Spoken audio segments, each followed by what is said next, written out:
ఒక్కోసారి మన జీవితంలోని దోషాలు మన జీవితాన్ని పట్టి కుదిపేస్తూ ఉంటాయి. అందుకే పండితులు వాటికి తగినట్లుగా ప్రత్యేక రోజులలో పరిహారాలను సూచిస్తూ ఉంటారు. ఆ రోజులలో ఆ విధి విధానాలను ఆచరించుట వలన ఆ దోష ప్రభావం తగ్గి కొంతవరకైనా మనకి ఉపశమనం కలిగే అవకాశం ఉంటుంది.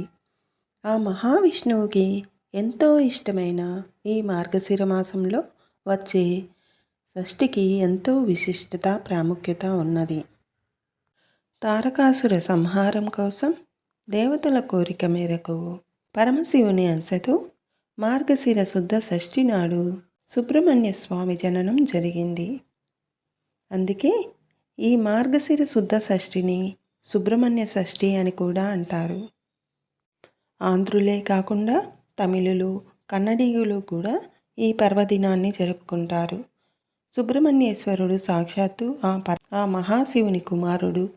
ఇంద్రుని కక్షలో ఉంటాడు. ఈ కుమారస్వామి దేవతలందరిలోకి మహా అందమైనవాడు, చురుకైనవాడు. సుబ్రహ్మణ్యుని మాదిరిగానే ఆయన వాహనం నెమలి కూడా ఎంతో అందమైనది. ఈయన దేవతలకు నాయకత్వం వహిస్తాడు. ముఖ్యంగా యుద్ధాలకు అధిపతి.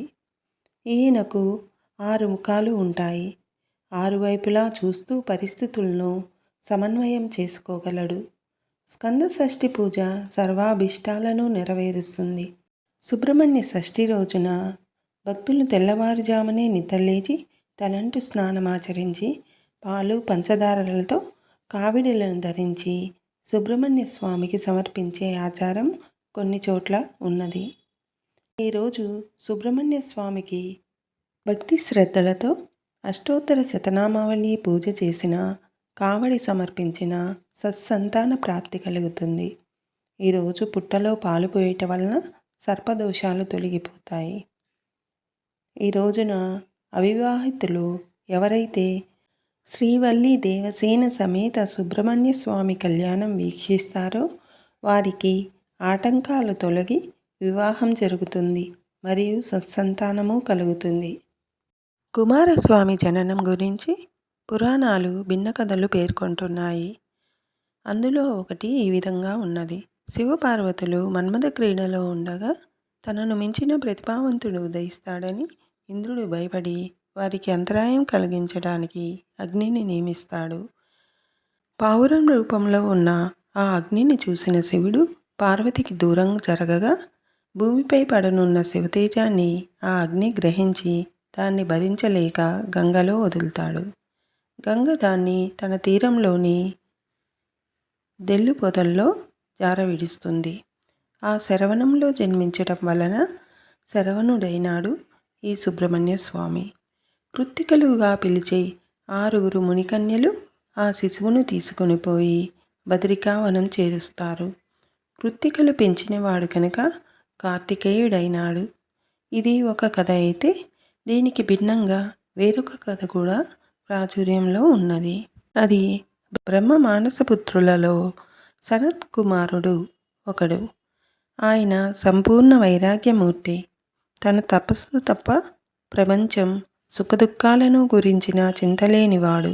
అటువంటి వాడికి ఒకనాడు ఒక కల వచ్చింది. కలలో తాను దేవసేనాధిపత్యం వహించి రాక్షసులతో యుద్ధం చేస్తున్న దృశ్యం కనిపించింది. వెంటనే బ్రహ్మ వద్దకు వెళ్ళి, తండ్రి, ఇహలోకమే వద్దనుకున్న నాకు ఈ కల ఏమిటి అని అడుగుతాడు. దానికి బ్రహ్మ దివ్యదృష్టితో పరిశీలించి, ఇది నీకు భవిష్యత్తులో జరగబోతుంది కాబట్టి కలగా వచ్చింది, కానీ ఇది రాబోయే జన్మలోనిది అని చెప్తాడు. ఇది శివపార్వతులకు తెలిసింది.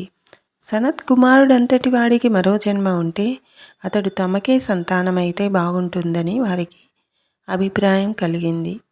వెంటనే ఆ పరమేశ్వరుడు సనత్ కుమారుడు తపస్సు చేసుకుంటున్న ప్రదేశానికి వెళ్ళాడు. తపస్సులో నిమగ్నుడై ఉన్న సనత్ కుమారుడు శివుడిని పట్టించుకోలేదు. కోపించిన శివుడు, లయకర్తనైన నేనే స్వయంగా వచ్చినా పలకరించవా అని గద్దించాడు. అయినా ఆ సనత్ కుమారునిలో ఉలుకు పలుకు లేకుండా తపస్సులోనే ఉన్నాడు. దానితో శివుడు ఆగ్రహావేశాలతో శపించగలను, జాగ్రత్త అని హెచ్చరించాడు.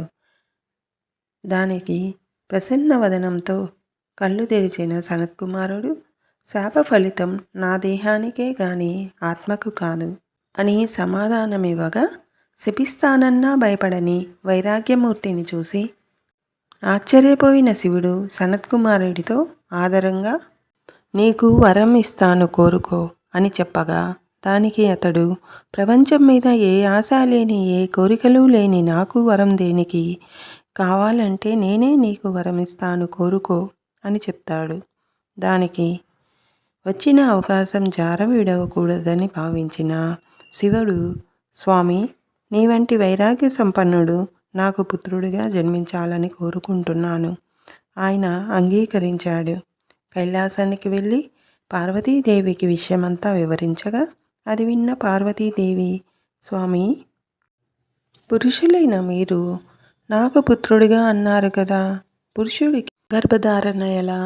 మళ్ళీ వెళ్ళి మాకు పుత్రుడిని ప్రసాదించమని అడగండి అని పంపించిన ఆ సనత్కుమారుడు తపోనిష్టలో ఉండి ఏ బదులు ఇవ్వలేదు. ఇక చేసేదేమీ లేక శంకరుడు వెనుదిరిగినాడు. కొంతకాలానికి ఆ సనత్కుమారుడు ఒక నిప్పు ముద్దగా శంకరుడిలో ప్రవేశించగా, అది ఆ శివుడి మూడో కంటి నుండి వెలువడి వేగంగా వెళ్ళి శరవణంలో పడింది. ఆ నిప్పు ముద్ద ఒక కుమారుడి రూపం ధరించగా, కృత్తికా స్త్రీలు 6 తమ స్తన్యంతో పోషించారు గనుక షణ్ముఖుడైనాడు. ఇది మరి ఒక కథ. ఈ విధంగా జన్మించిన కుమారస్వామిని పార్వతీ పరమేశ్వరులు రుద్రాంశ సంభూతునిగా ఆ షణ్ముఖుని అక్కున చేర్చుకొని కైలాసం తీసుకుని వెళ్తారు. కారణజన్ముడైన ఈ బాలుణ్ణి పార్వతీ పరమేశ్వరులు దేవతల కోరిక మేరకు కుమారస్వామిగా చేసి దేవతల సర్వసైన్యాధ్యక్షునిగా నియమించి పరమేశ్వరుడు శూలం మొదలైన ఆయుధాలను ఇవ్వగా, ఆ జగన్మాత పార్వతి కుమారుని దీవించి శక్తి అను ఆయుధాలను ఇచ్చి సర్వశక్తివంతుడిని చేసి తారకాసురునిపై యుద్ధ శంఖారావాన్ని మ్రోగిస్తారు. అంతటా స్వామి నెమలి వాహనారూఢుడై 6 ముఖాలు 12 చేతులతో ఉగ్రరూపం దాల్చి 6 చేతులతో ధనస్సులను, మరో 6 చేతులతో బాణాలు ధరించి రాక్షస సేనలను ఒకేసారి సంహరించతలచి సర్పరూపం దాల్చి రాక్షసులను ఉక్కిరి బిక్కిరి చేసి భీకర యుద్ధంలో తారకాసురుని సంహరించి విజయుడైనాడు. ఈ స్వామిని ఆరాధించుట వలన నేత్రరోగాలు, చర్మరోగాలు తగ్గటమే కాక పెళ్లి కాని వారికి వివాహం జరిగి సత్సంతాన సౌభాగ్యం కలిగి ఆయురారోగ్య ఐశ్వర్యాలతో వర్ధిల్లుతారు. సుబ్రహ్మణ్య షష్ఠి రోజు మన ఇళ్లలో పూజ ఏ విధంగా చేయవలెనో ఇప్పుడు తెలుసుకుందాం. కుజదోషం, కాలసర్పదోషం, రాహుకేతు దోషం, ఏ దోషాలనైనా తగ్గించగలిగిన వాడు ఆ సుబ్రహ్మణ్యుడు ఒక్కడే. ఈ సుబ్రహ్మణ్య షష్ఠి నాడు భక్తి శ్రద్ధలతో ఆ కుమారస్వామిని ఈ విధంగా పూజించిన ఎటువంటి అప్పులు బాధలైనా తీరిపోయి గృహయోగం కలుగుతుంది. ఈరోజు పూజా మందిరమును శుభ్రం చేసుకొని ఒక పీటను ఏర్పాటు చేసుకొని దానిపై 6 ముఖములతో ఉన్న సుబ్రహ్మణ్యుని ఫోటో పెట్టుకొని ఆ స్వామిని గంధం, కుంకుమ, పూలతో అలంకరించుకొనవలెను. నువ్వుల నూనె వేసి 6 ఒత్తులు వేసి జిల్లేడు ఒత్తులు వేసిన శ్రేష్టము. ఆ 6 ఒత్తులతో దీపం వెలిగించి దీపారాధన చేయాలి. సుబ్రహ్మణ్య స్వామికి ఎరుపు రంగు అంటే ఇష్టం కనుక ఎర్రటి మందార పూలు కానీ ఎర్రటి గులాబీ పూలు కానీ సమర్పించాలి. ఇక ఆపై ఓం సాం శరవణ భవ అనే ఈ మంత్రాన్ని 108 సార్లు లేదా 54 సార్లు లేదా 21 సార్లు జపించాలి. వీలైన వారు సుబ్రహ్మణ్య స్తోత్ర శతనామావళిని పఠిస్తే ఎంతో మంచిది. ఆ తర్వాత దానిమ్మ గింజలు, వడపప్పు, పానకం నైవేద్యంగా సమర్పించాలి.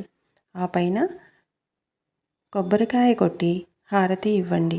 గుడికి వెళ్ళి ఆవు పాలతో సుబ్రహ్మణ్య స్వామికి అభిషేకం చేయించటం వలన ధనవృద్ధి కలుగుతుంది. ఎర్రటి పుష్పాలను స్వామికి సమర్పించటం వలన కూడా ధనవృద్ధి కలుగుతుంది. ఇక అప్పుల బాధలు తొలగాలంటే బియ్యం పిండితో ఆ సుబ్రహ్మణ్య స్వామికి అభిషేకం చేయించుకోవాల్సి ఉంటుంది. ఇలా పూజించుట వలన ఎటువంటి దోషాలు ఉన్నా తొలగిపోతాయి. వీలైతే పూజా సమయంలో జాతక చక్రాన్ని ఆ సుబ్రహ్మణ్య స్వామి దగ్గర ఉంచి పూజా అనంతరం దానిని కూడా అక్షంతులతో పూజించి ఆ పైన భద్రంగా దాచుకోండి. ఇలా చేయటం వలన ఎటువంటి దోషాలు ఉన్నా తొలగి సుబ్రహ్మణ్య స్వామి కృపకు పాత్రులవుతారు. ఈరోజు సాయంత్రం దాకా ఉపవాసం ఉండి మధ్య మధ్యలో ఓం స్కందాయతే నమః అన్న మంత్రాన్ని ప్రతి నిమిషం పఠిస్తూ భక్తి శ్రద్ధలతో పూజను కావించి ఆ పైన రాత్రి భోజనం చేయవచ్చు.